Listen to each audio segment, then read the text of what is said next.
Steve Bannon's departure at the White House marking a fresh start for the Trump administration.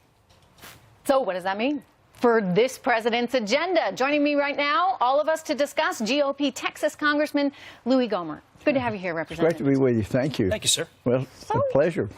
How difficult do you think it's going to make life for Mitch McConnell and others that sort of have gotten, shall we say, the path of Steve Bannon and his agenda now that he's on the outside?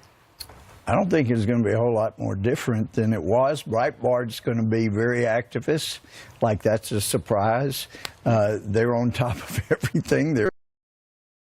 I don't think that's going to change, but knowing Steve from years ago when Andrew Breitbart introduced us, you're just going to see a guy driven. He has seen what President Trump has promised. He has seen what Congress has not come through for him, and so he's going to be driven to make sure that happens. But as Trump goes forward, though, people have got to understand, and nobody has said this publicly because they weren't there. There were three of us, Melania, President Trump, and I was right beside him in the break room right outside, right down from Steve Scalise's room the night he was shot. We have a president who has seen violence from the left. Our guys were out there with baseball bats, but to hit baseballs, not to hit each other like Antifa and the white supremacists, the neo-Nazis and all. But people got to understand, both those groups are violent. They are. The president called it like it was. But when the president was trying to put a good spin on things that night, he wanted to be optimistic. Wow, it's been 13, 14 hours since Steve was shot. That's got to be a good sign. And now that Steve is doing so well and God's answered prayers, right. God bless him. But the doctor was ashen, and he said, look, I just know I put a lot of blood in him today, and I'm going to be on pins and needles tonight. I don't know. And if he makes it through the night, I'm going to put a lot of blood in him tomorrow. He has seen the results of violence. He also knows, and Bannon especially knows, that we have Democrats on tape saying it was the Democratic Party that hired thugs to go out and start violence at Trump campaign events. He knows there are violence on both sides. And if anybody wants to call me a racist, how many racists you know have defended an African American against the full of the government for murder and gotten him full acquittal at trial? I've done that. I have defended an African American on a capital murder case appeal by myself and had it overturned because he didn't get a fair trial.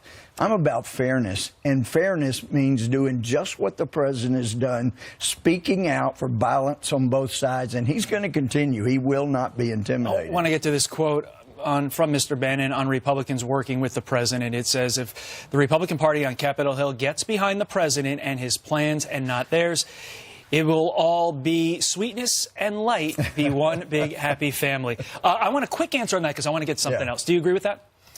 I think it will go a lot easier for all of us, but it means Republicans have got to get some backbone. Okay, along those lines, I do want to raise this, and I'm going to read from my phone because I want to make sure it's completely accurate. A report that you told the Daily Caller that Paul Ryan urged Republicans to distance themselves from President Trump before Election Day, so obviously candidate Trump at that point, to hold Hillary Clinton accountable. Discuss that. And well, that was the conversation, and I wasn't the first to bring it out. Somebody had taped it. I sure didn't. I wouldn't.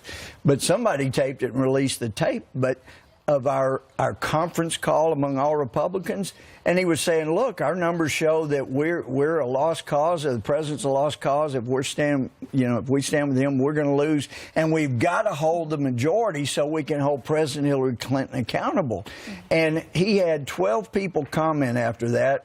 I was one of the early ones, and 11 of the 12 went nuts, and I was one of them. You want to hold President Hillary Clinton accountable? Tell me one person we have held accountable. We couldn't even impeach Koskinen. He lied to us over and over.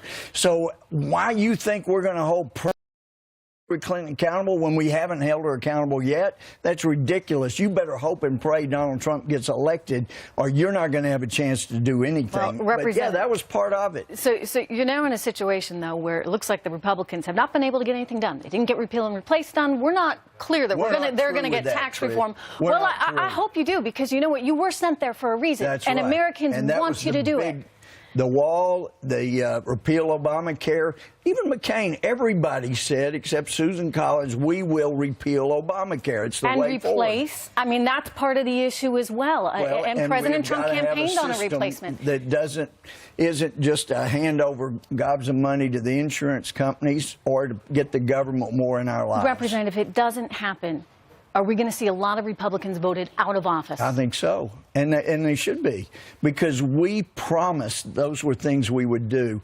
But let me tell you, the way forward is not going to be easy, and I think the Justice Department needs a full investigation of the governor, of the mayor. They said in court there would be violence at Charlottesville, and then the witnesses and the photographs show they herded these groups together to create violence so they could brag. We need a Justice Department investigation into Kessler. You don't just all of a sudden go from having multiracial roommates and a Jewish girlfriend to all of a sudden being a white supremacist that wants to join the Republican Party. Yeah. There's something very, very wrong in all It's dangerous of this, that they're throwing that terminology out, too. Oh, I know. I mean, and if you're a Republican, Republican, to have this you investigated must be. like they were the violence at Trump events. They may have been behind this violence getting started. Obviously, they facilitated it anyway. A lot to unpack. Thank you so much. But we got to fight on all fronts. All fronts.